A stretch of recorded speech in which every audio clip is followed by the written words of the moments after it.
Welcome to Story Haven. Remember to like, subscribe, and enjoy. Out from the Heart by James Allen. Chapter 1. The Heart and the Life. As the heart, so is the life. The within is ceaselessly becoming the without. Nothing remains unrevealed. That which is hidden is but for a time. It ripens and comes forth at last. Seed, tree, blossom, and fruit are the fourfold order of the universe. From the state of a man's heart proceed the conditions of his life. His thoughts blossom into deeds, and his deeds bear the fruitage of character and destiny. Life is ever unfolding from within, and revealing itself to the light, and thoughts engendered in the heart at last reveal themselves in words, actions, and things accomplished. As the fountain from the hidden spring, so flows forth a man's life from the secret recesses of his heart. All that he is and does is generated there. All that he will be and do will take its rise from there. Sorrow and happiness, suffering and enjoyment, fear and hope, hatred and love, ignorance and enlightenment, are nowhere but in the heart. They are solely mental conditions. Man is the keeper of his heart, the watcher of his mind, the solitary guard of his citadel of life.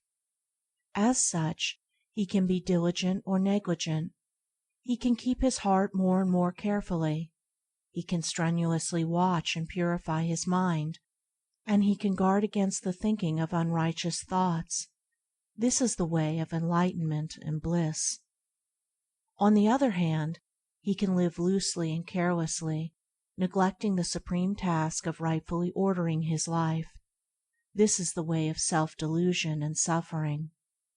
Let a man realize that life in its totality proceeds from the mind, and lo, the way of blessedness is opened up for him, for he will then discover that he possesses the power to rule his mind and to fashion it in accordance with his ideal. So he will elect to strongly and steadfastly walk those pathways of thought and action which are altogether excellent. To him, life will become beautiful and sacred, and sooner or later he will put to flight all evil, confusion, and suffering. For it is impossible for a man to fall short of liberation, enlightenment, and peace, who guards with unwearying diligence the gateway of his heart. End of Chapter 1. Chapter 2. The Nature and Power of Mind. Mind is the arbiter of life. It is the creator and shaper of conditions, and the recipient of its own results. It contains within itself both the power to create illusion and to perceive reality. Mind is the infallible weaver of destiny. Thought is the thread. Good and evil deeds are the warp and woof, or foundation, and the web, woven upon the loom of life, is character. Mind clothes itself in garments of its own making.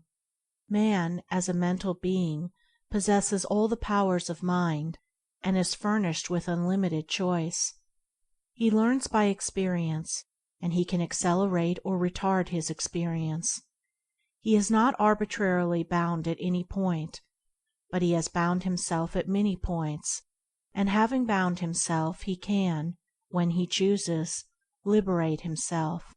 He can become bestial or pure, ignorant or noble, foolish or wise, just as he chooses. He can, by recurring practice, form habits, and he can, by renewed effort, break them off. He can surround himself with illusions until truth is completely lost, and he can destroy each of those illusions until truth is entirely recovered. His possibilities are endless. His freedom is complete. It is the nature of the mind to create its own conditions, and it chooses the states in which it shall dwell. It also has the power to alter any condition, to abandon any state. That it is continually doing as it gathers knowledge of state after state by repeated choice and exhaustive experience. Inward processes of thought make up the sum of character in life. Man can modify and alter these processes by bringing will and effort to bear upon them. The bonds of habit, impotence, and sin are self-made, and can only be destroyed by one's self. They exist nowhere but in one's mind, and although they are directly related to outward things, they have no real existence in those things. The outer is molded and animated by the inner, and never the inner by the outer. Temptation does not arise in the outer object, but in the lust of the mind for that object. Nor do sorrow and suffering belong by nature to the external things and happenings of life, but in an undisciplined attitude of mind toward those things and happenings. The mind that is disciplined by purity, and fortified by wisdom, avoids all those lusts and desires which are inseparably bound up with affliction, and so arrives at enlightenment and peace. To condemn others as evil, and to curse at outside conditions as the source of evil, increases and does not lessen the world's suffering and unrest. The outer is but the shadow and effect of the inner, and when the heart is pure, all outward things are pure. All growth in life is from within outward.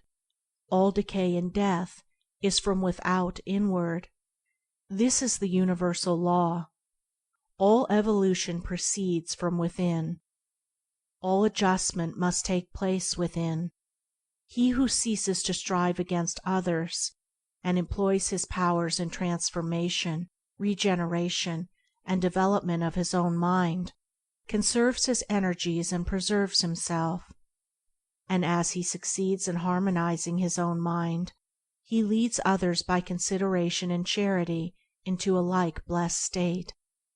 The way of enlightenment and peace is not gained by assuming authority and guidance over other minds, but by exercising a lawful authority over one's own mind, and by guiding one's self in pathways of steadfast and lofty virtue. A man's life proceeds from his heart and his mind. He has compounded that mind by his own thoughts and deeds. It is within his power to refashion that mind by his choice of thought. In this manner he can transform his life. Let us see how this is to be done. End of chapter 2.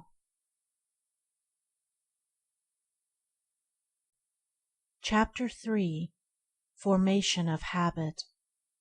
Every established mental condition is an acquired habit, and has become such by continuous repetition of thought.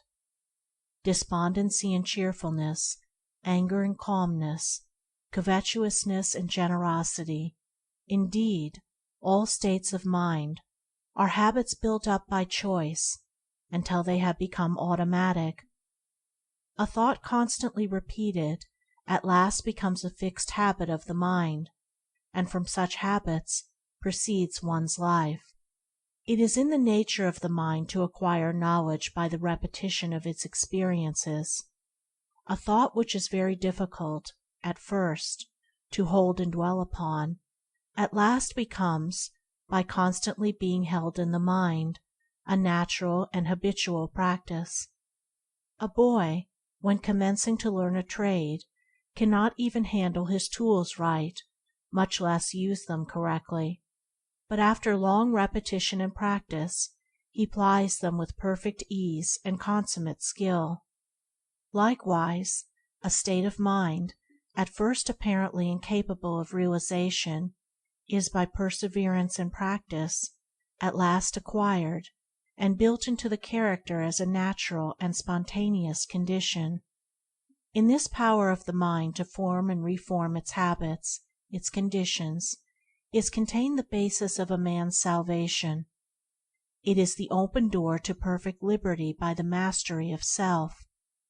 For as a man has the power to form harmful habits, so he equally has the same power to create habits that are essentially good.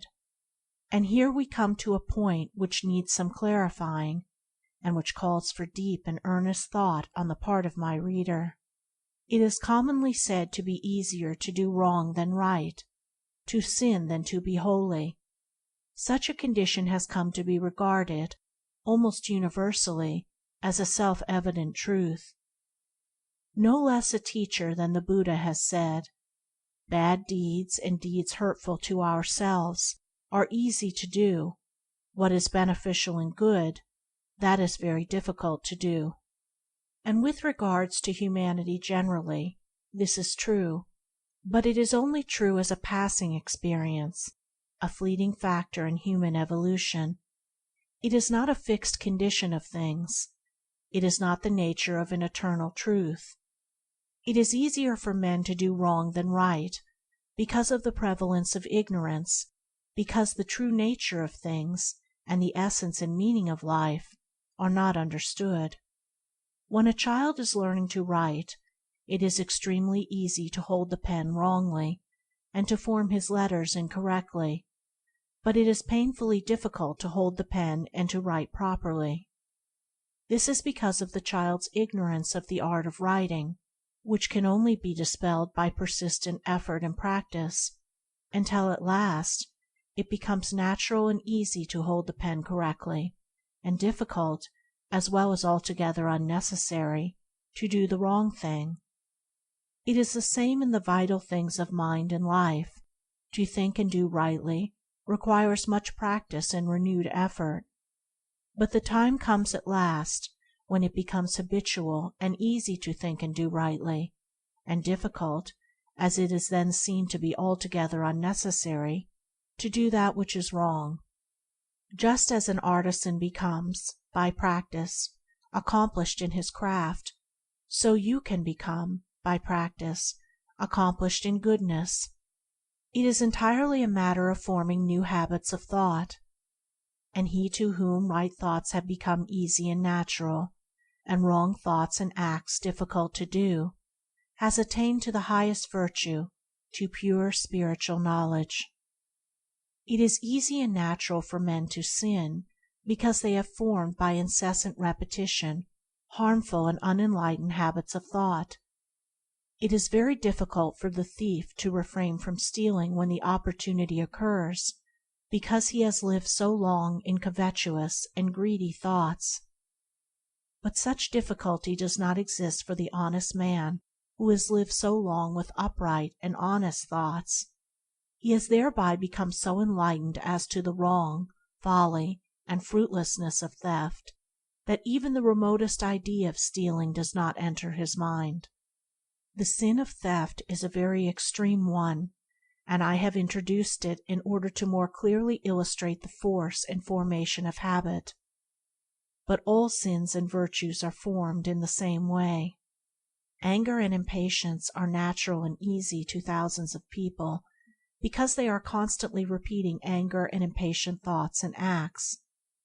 And with each repetition, the habit is more firmly established and more deeply rooted. Calmness and patience can become habitual in the same way, by first grasping through effort a calm and patient thought, and then continuously thinking it and living in it until use becomes second nature, and anger and impatience pass away forever. It is in this manner that every wrong thought may be expelled from the mind, that every untrue act may be destroyed, and that every sin may be overcome. End of chapter 3.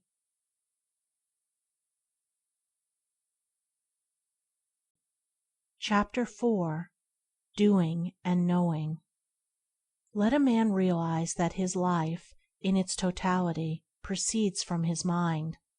Let him realize that the mind is a combination of habits, which he can, by patient effort, modify to any extent, and over which he can thus gain complete ascendancy, mastery, and control.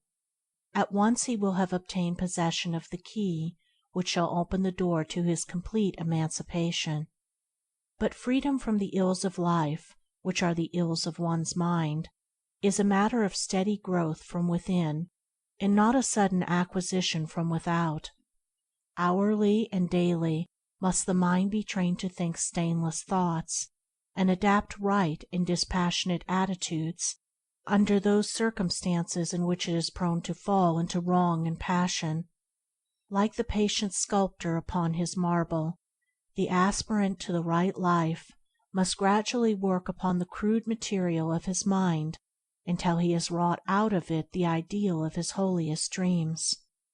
In working towards such supreme accomplishment, it is necessary to begin at the lowest and easiest steps, and proceed by natural, progressive stages to the higher and more difficult.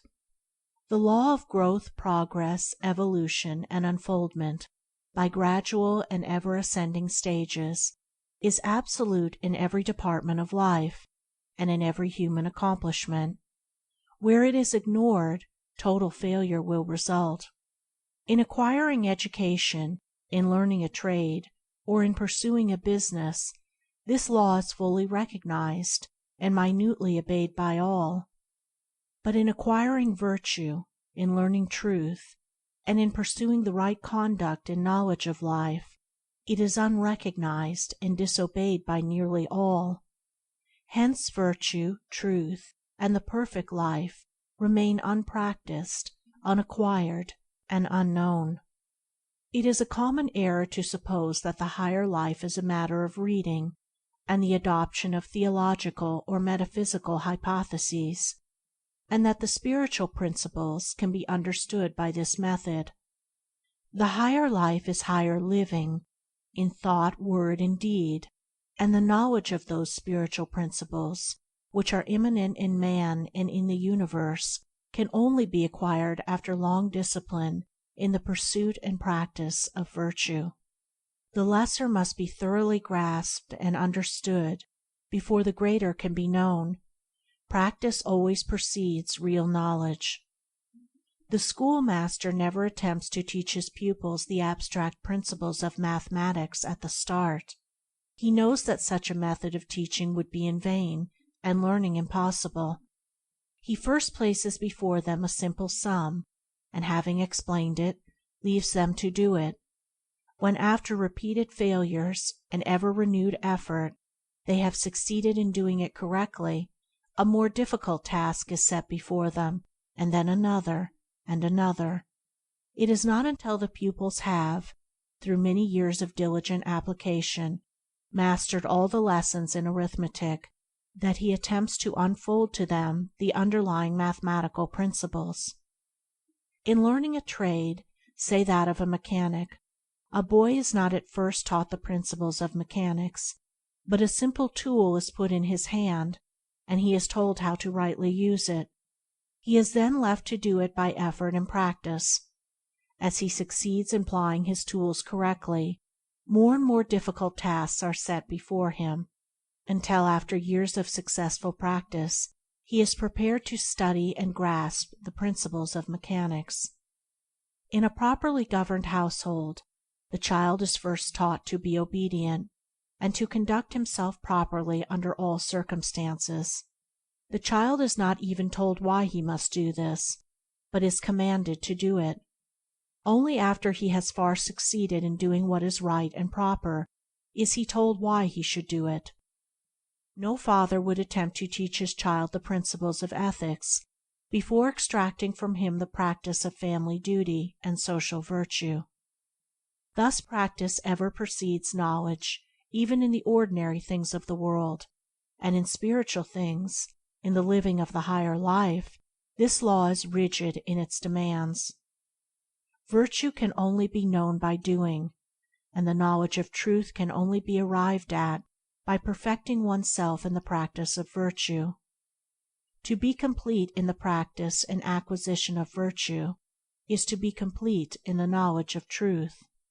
Truth can only be arrived at by daily and hourly doing the lessons of virtue, beginning with the simplest and passing on to the more difficult. A child patiently and obediently learns his lessons at school by constantly practicing and ever exerting himself until all failures and difficulties are surmounted.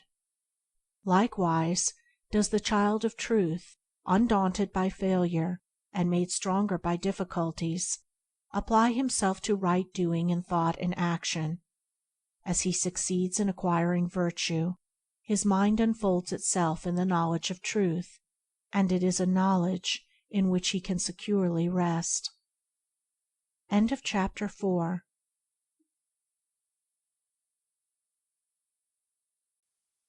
Chapter 5. First Steps in the Higher Life.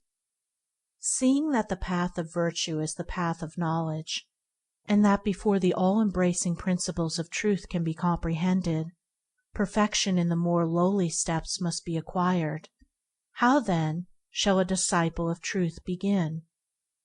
How shall one who aspires to the righting of his mind and the purification of his heart, that heart which is the fountain and repository of all the issues of life, learn the lessons of virtue? How does he thus build himself up in the strength of knowledge, destroying ignorance and the ills of life? What are the lessons, the first steps? How are they learned? How are they practiced? How are they mastered and understood? The first lessons consist in overcoming those wrong mental conditions which are most easily eradicated, and which are the common barriers to spiritual progress, as well as in practicing the simple domestic and social virtues. The reader will be better aided if I group and classify the first 10 steps in 3 lessons as follows: Vices of the body to be overcome and eradicated. First lesson: Discipline of the body. First step: idleness, laziness, or indolence. Second step: self-indulgence or gluttony. Second lesson: discipline of speech. Third step: slander. Fourth step: gossip and idle conversation. Fifth step: abusive and unkind speech. Sixth step: frivolity or irreverent speech. Seventh step: critical, captious, or fault-finding speech. Third lesson: discipline of tendencies. Eighth step: unselfish performance of duty. Ninth step: unswerving rectitude or moral integrity. 10th step: unlimited forgiveness. The 2 vices of the body and the 5 of the tongue are so called because they are manifested in the body and tongue. Also, by so definitely classifying them, the mind of the reader will be better helped.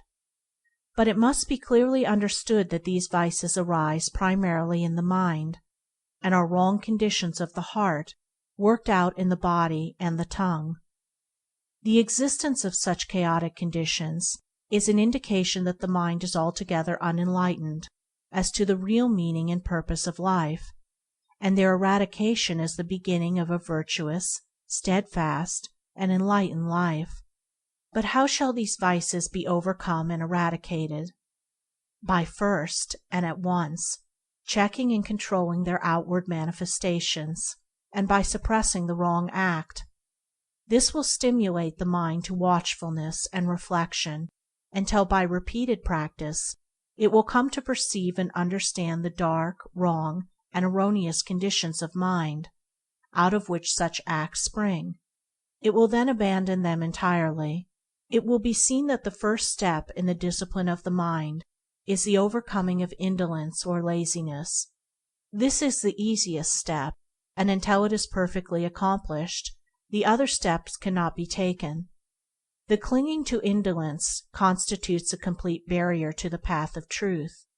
Indolence consists in giving the body more ease and sleep than it requires, in procrastinating, and in shirking and neglecting those things which should receive immediate attention. This condition of laziness must be overcome by rousing up the body at an early hour, giving it just the amount of sleep it requires for complete recuperation, and by doing promptly and vigorously every task, every duty, no matter how small, as it comes along.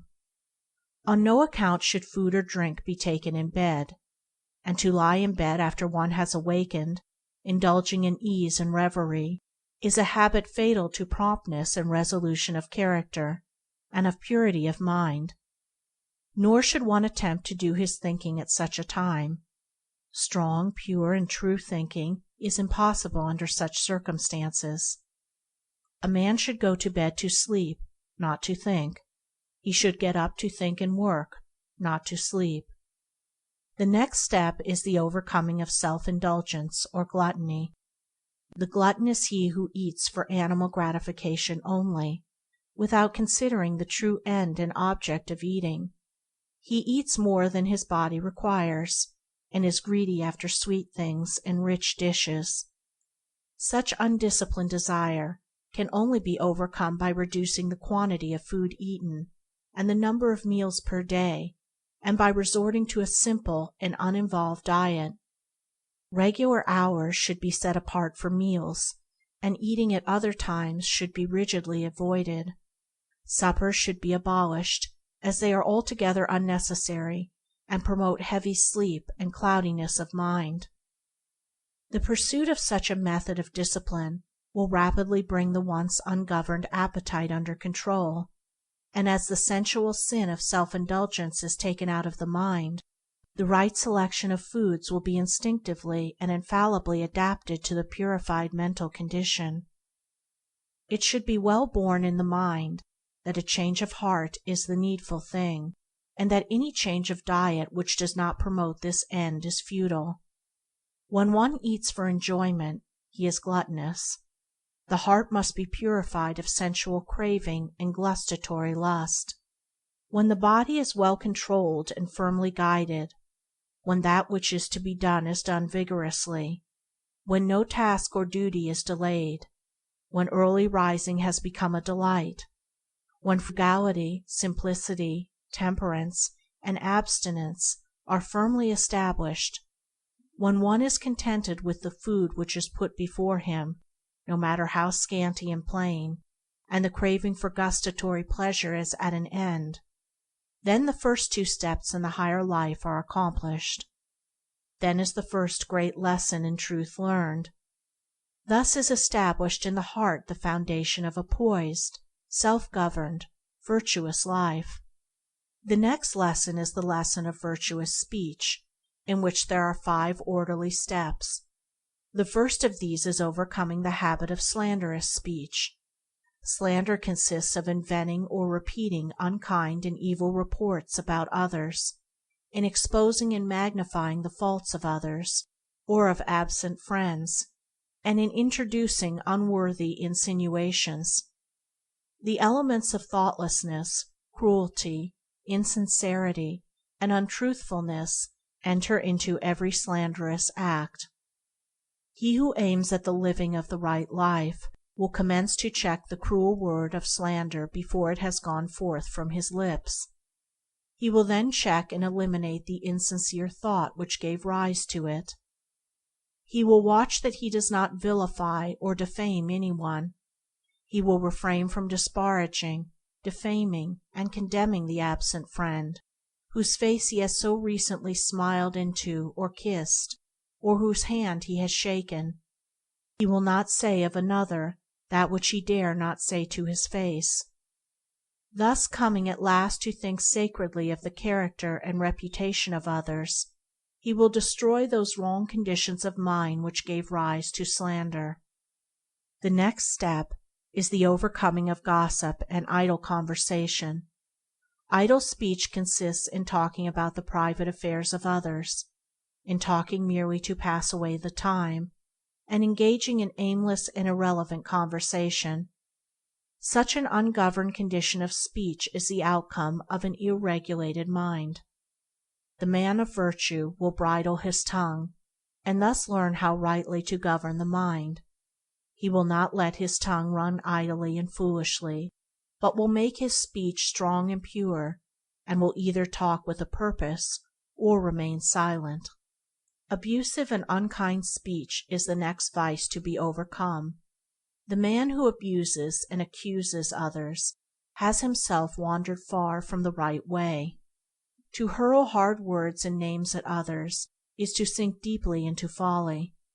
When a man is inclined to abuse, curse, and condemn others, let him restrain his tongue and look within himself. The virtuous man refrains from all abusive language and quarreling. He employs only words that are useful, necessary, pure, and true. The sixth step is the overcoming of levity, or irrelevant speech. Light and frivolous talking, the repeating of crude jokes, the telling of vulgar stories, having no other purpose than to raise an empty laugh, offensive familiarity, and the employment of contemptuous and disrespectful words when speaking to or of others, and particularly of one's elders and those who rank as one's teachers, guardians, or superiors, all of this will he put away by the lover of virtue and truth. Upon the altar of irreverence, absent friends and companions are immolated for the passing excitement of a momentary laugh, and all the sanctity of life is sacrificed to the zest for ridicule. When the respect towards others, and the giving of reverence where reverence is due, are abandoned, virtue is abandoned. When modesty, significance, and dignity are eliminated from speech and behavior, truth is lost. Yea, even its entrance gate is hidden away and forgotten. Irreverence is degrading even in the young, but when it accompanies gray hairs and appears in the demeanor of the preacher, this is indeed a piteous spectacle. And when this can be imitated and followed after, then are the blind leading the blind, then have elders, preachers, and people lost their way. The virtuous will be of earnest and reverent speech. He will think and speak of the absent as he thinks and speaks of the dead, tenderly and sacredly. He will put away all thoughtlessness, and watch that he does not sacrifice his dignity to gratify a passing impulse of frivolity and superficiality. His humor will be pure and innocent, his voice will be subdued and musical, and his soul will be filled with grace and sweetness, as he succeeds in conducting himself as becomes a man of truth. The last step in the second lesson is the overcoming of criticism, or fault-finding speech. This vice of the tongue consists in magnifying and harping on small or apparent faults, in foolish quibbling and hair-splitting, and in pursuing vain arguments based upon groundless suppositions, beliefs, and opinions. Life is short and real, and sin, sorrow, and pain are not remedied by carping and contention.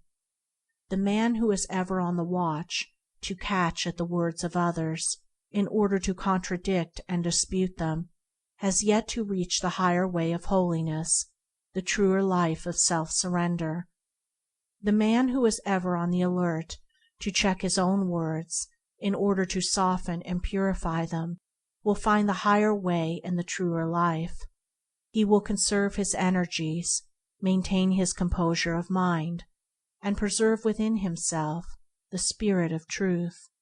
When the tongue is well controlled and wisely subdued, when selfish impulses and unworthy thoughts no longer rush to the tongue demanding utterance, when the speech has become harmless, pure, gentle, gracious, and purposeful, and no word is uttered but in sincerity and honesty, then are the 5 steps to virtuous speech accomplished. Then is the second great lesson in truth learned and mastered. And now some will ask, but why all this discipline of the body and restraint of the tongue? Surely the higher life can be realized and known without such strenuous labor, such incessant effort and watchfulness? No, it cannot. In the spiritual as the material, nothing is done without labor, and the higher cannot be known until the lower is fulfilled. Can a man make a table before he has learned to handle a tool and drive a nail? And can a man fashion his mind in accordance with truth before he has overcome the slavery of his body? As the intricate subtleties of language cannot be understood and wielded before the alphabet and the simplest words are mastered, neither can the deep subtleties of the mind be understood and purified before the ABC of right conduct is perfectly acquired. As for the labor involved, does not the youth joyfully and patiently submit himself to 7 years' apprenticeship in order to master a craft? And does he not, day by day, carefully and faithfully carry out every detail of his master's instructions, looking forward to a time when, perfected through obedience and practice, he shall himself become a master? Where is the man who sincerely aims at excellence in music, painting, literature, or any trade, business, or profession, who is not willing to give his whole life to the acquirement of that particular perfection? Shall labor then be considered where the very highest excellence is concerned, the excellence of truth? He who says, "The path which you have pointed out is too difficult.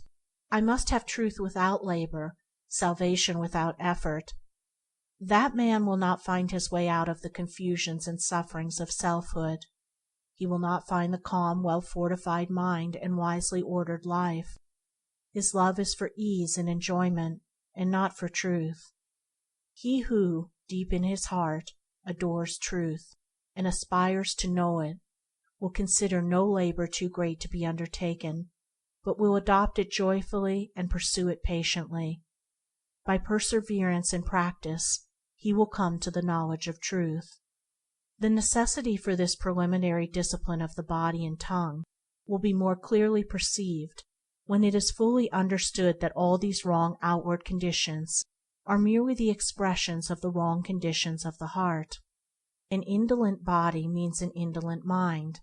An ill-regulated tongue reveals an ill-regulated mind, and the process of remedying the manifested condition is really a method of rectifying the inward state. Moreover, the overcoming of these conditions is only a small part of what is really involved in the process. The ceasing from evil leads to, and is inseparably connected with, the practice of good. While a man is overcoming laziness and self-indulgence, he is really cultivating and developing the virtues of abstinence, temperance, punctuality, and self-denial. He is acquiring the strength, energy, and resolve which are indispensable to the successful accomplishment of the higher tasks. While he is overcoming the vices of speech, he is developing the virtues of truthfulness, sincerity, reverence, kindliness, and self-control, and is gaining that mental steadiness and fixedness of purpose, without which the more remote subtleties of the mind cannot be regulated, and the higher stages of conduct and enlightenment cannot be reached. Also, as he has to do right, his knowledge deepens and his insight is intensified. Just as a child's heart is glad when a school task is mastered, so with each victory achieved, the man of virtue experiences a bliss which the seeker after pleasure and excitement can never know. And now we come to the third lesson in the higher life, which consists of practicing and mastering, in one's daily life, 3 great fundamental virtues. 1. Unselfish performance of duty. 2. Unswerving rectitude, moral integrity. 3. Unlimited forgiveness. Having prepared the mind by overcoming the more surface and chaotic conditions mentioned in the first 2 lessons, the striver after virtue and truth is now ready to enter upon greater and more difficult tasks, and to control and purify the deeper motives of the heart. Without the right performance of duty, the higher virtues cannot be known, and truth cannot be apprehended. Duty is generally regarded as an irksome labor, a compulsory something which must be toiled through, or in some way avoided. This way of regarding duty proceeds from a selfish condition of mind and a wrong understanding of life. All duty should be regarded as sacred, and its faithful and unselfish performance one of the leading rules of conduct. All personal and selfish considerations should be extracted and cast away from the doing of one's duty, and when this is done, duty ceases to be irksome and becomes joyful. Duty is only irksome to him who craves some selfish enjoyment or benefit for himself. Let the man who is chafing under the irksomeness of his duty look to himself, and he will find that his wearisomeness proceeds, not from the duty itself, but from his selfish desire to escape it. He who neglects duty, be it great or small, or of a public or private nature, neglects virtue. When duty becomes a thing of love, and when every particular duty is done accurately, faithfully, and dispassionately, there is much subtle selfishness removed from the heart, and a great step is taken toward the heights of truth. The virtuous man concentrates his mind on the perfect doing of his own duty, and does not interfere with the duty of another. The ninth step is the practice of unswerving rectitude or moral integrity. This virtue must be firmly established in the mind, and so enter into every detail of a man's life. All dishonesty, deception, trickery, and misrepresentation must be forever put away, and the heart purged of every vestige of insincerity and deception. The least digression from the path of rectitude or righteousness is a deviation from virtue. There must be no extravagance and exaggeration of speech, but the simple truth should be stated. Engaging in deception, no matter how apparently insignificant, for boastful pride, or with the hope of personal advantage, is a state of delusion which one should make efforts to dispel. It is demanded of the man of virtue that he shall not only practice the most rigid honesty in thought, word, and deed, but that he shall be exact in his statements, omitting and adding nothing to the actual truth. In thus shaping his mind to the principle of rectitude or moral integrity, he will gradually come to deal with people and things in a just and impartial spirit, considering equity before himself, and viewing all things with freedom from personal bias, passion, and prejudice. When the virtue of rectitude is fully practiced and comprehended, so that all temptation to untruthfulness and insincerity has ceased, then is the heart made purer and nobler, then is character strengthened, and knowledge enlarged, and life takes on a new meaning and a new power. Thus is the ninth step accomplished. The 10th step is the practice of unlimited forgiveness. This consists in overcoming the sense of injury which springs from vanity, selfishness, and pride, and in exercising disinterested charity and large-heartedness towards all. Spite, retaliation, and revenge are so utterly ignoble, so base, so small and foolish, as to be altogether unworthy of being noticed or harbored. No one who fosters such conditions in his heart can lift himself above folly and suffering, and guide his life aright. Only by casting them away, and ceasing to be moved by them, can a man's eyes be opened to the true way of life. Only by developing a forgiving and charitable spirit can he hope to approach and perceive the strength and beauty of a well-ordered life. In the heart of the strongly virtuous man, no feeling of personal injury can arise.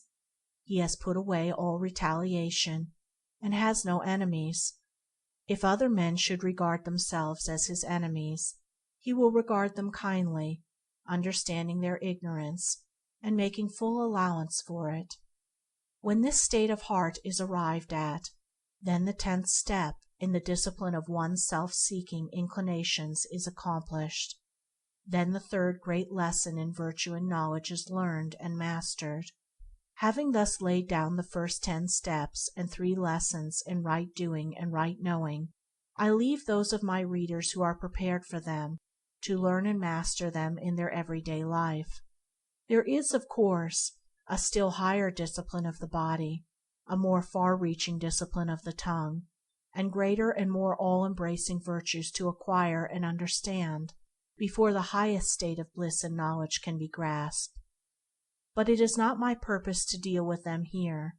I have expounded only the first and easiest lessons on the higher path, and by the time these are thoroughly mastered, the reader will have become so purified, strengthened, and enlightened that he will not be left in the dark as to his future progress. Those of my readers who have completed these 3 lessons will already have perceived, beyond and above, the high altitudes of truth, and the narrow and precipitous track which leads to them, and will choose whether they shall proceed. The straight path which I have laid down can be pursued by all, with greater profit to themselves and to the world, and even those who do not aspire to the attainment of truth will develop greater intellectual and moral strength, finer judgment, and deeper peace of mind by perfecting themselves in this path. Nor will their material prosperity suffer by this change of heart; nay, it will be rendered truer, purer, and more enduring. For if there is one who is capable of succeeding and fitted to achieve, it is the man who has abandoned the petty weaknesses and everyday vices of his kind, who is strong enough to rule his body and mind, and who pursues with fixed resolve the path of unswerving integrity and sterling virtue. Chapter 5.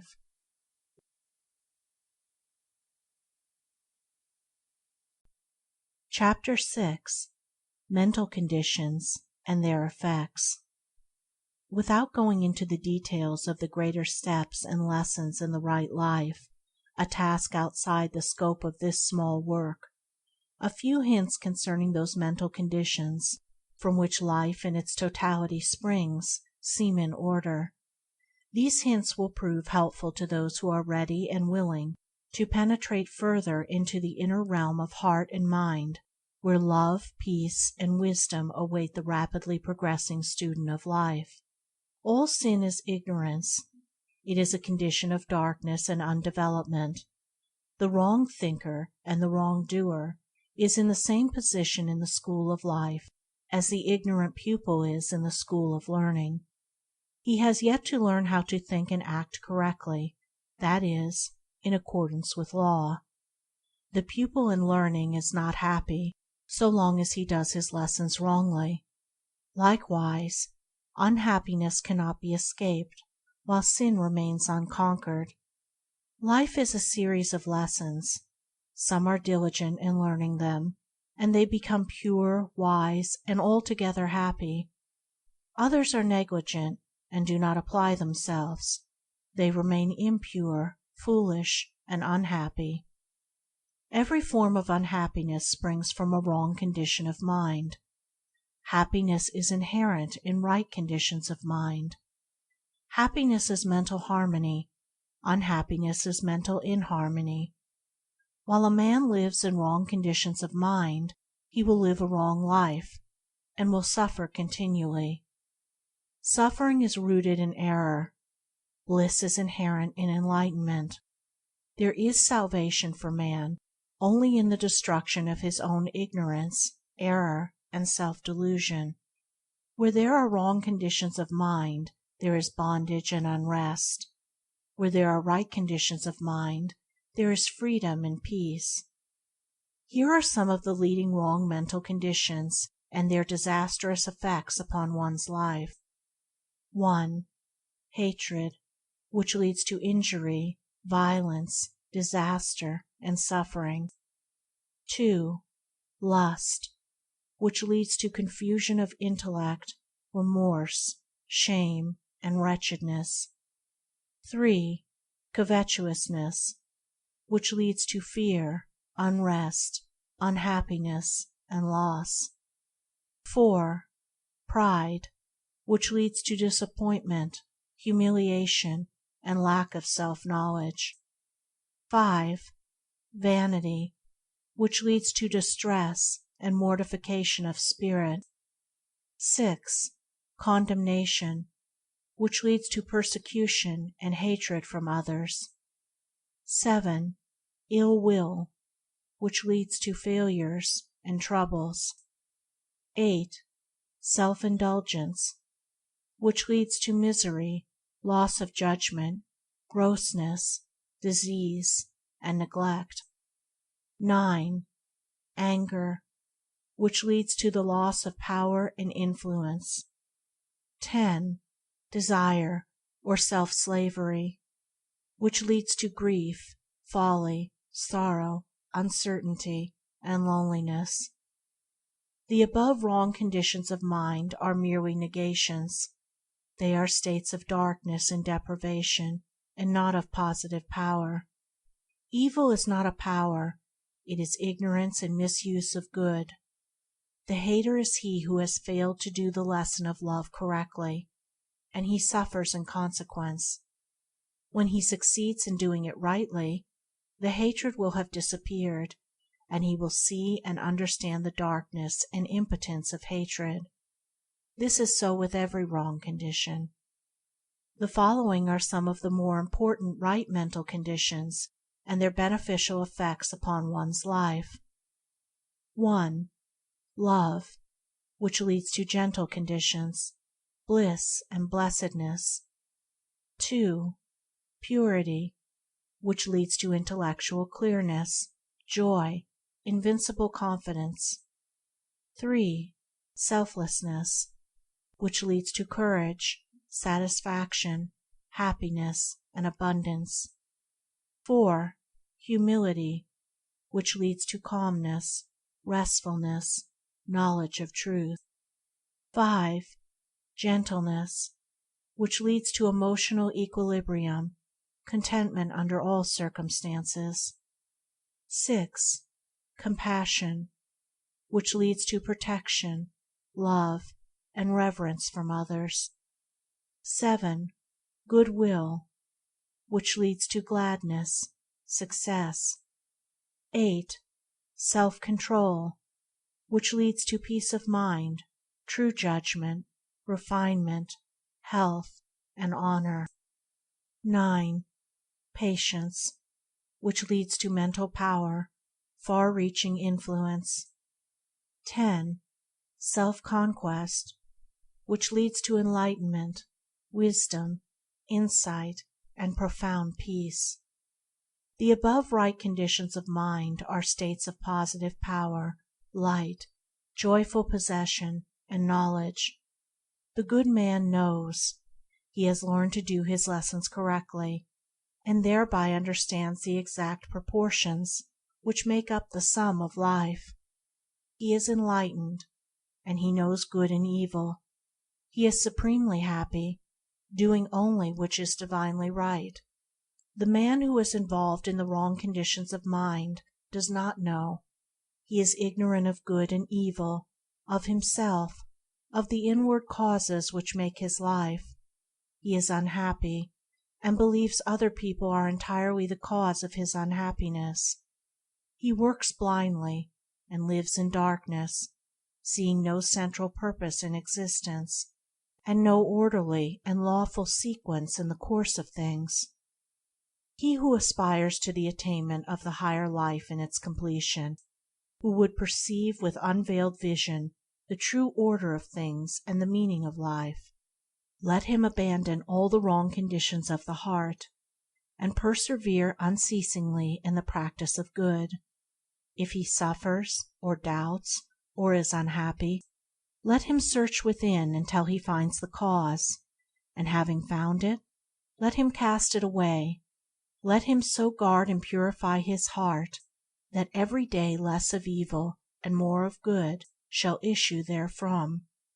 So he will daily become stronger, nobler, and wiser.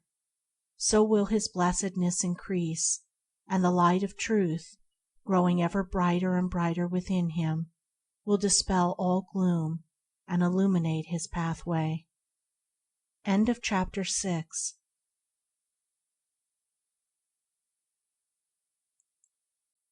Chapter 7. Exhortation. Disciples of truth, lovers of virtue, seekers of wisdom, you also, who are sorrow-stricken, knowing the emptiness of the self-life, and who aspire to the life that is supremely beautiful and serenely joyful, take now yourselves in hand, enter the door of discipline, and know the better life. Put away self-delusion, behold yourself as you are, and see the path of virtue as it is. There is no lazy way to truth. He who would stand upon the mountain's summit must strenuously climb, and must rest only to gather strength. But if the climbing is less glorious than the cloudless summit, it is still glorious. Discipline in itself is beautiful, and the end result of discipline is sweet. Rise early and meditate. Begin each day with a conquered body, and a mind fortified against error and weakness. Temptation will never be overcome by unprepared fighting. The mind must be armed and arrayed in the silent hour. It must be trained to perceive, to know, to understand. Sin and temptation disappear when right understanding is developed. Right understanding is reached through unabated discipline. Truth cannot be reached but through discipline. Patience will increase by effort and practice, and patience will make discipline beautiful. Discipline is irksome to the impatient man and the lover of self, so he avoids it, and continues to live loosely and confusedly. Discipline is not irksome to the lover of truth, and he will find the infinite patience which can wait, work, and overcome. Just as the joy of the gardener who sees his or her flowers develop day by day, so is the joy of the man of discipline who sees the divine flowers of purity, wisdom, compassion, and love grow within his heart. The loose liver cannot escape sorrow and pain. The undisciplined mind falls, weak and helpless, before the fierce onslaught of passion. Array your mind then, lover of truth. Be watchful, thoughtful, and resolute. Your salvation is at hand. Your readiness and effort are all that are needed.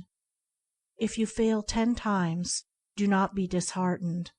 If you should fail 100 times, rise up and pursue your way. If you should fail 1,000 times, do not despair. When the path is entered, success is sure if the path is not utterly abandoned. First strife and then victory. First labor and then rest. First weakness and then strength. In the beginning the lower life and the glare and confusion of battle, and at the end the life beautiful, the silence, and the peace. All common things, each day's events, that with the hour begin and end. Our pleasures and our discontents are rounds by which we may ascend. We have not wings, we cannot soar, but we have feet to scale and climb. Longfellow. End of chapter 7. Recording by Andrea Fiore. www.andreafiore.name. End of Out from the Heart by James Allen. Thank you for listening. Please like, share, and subscribe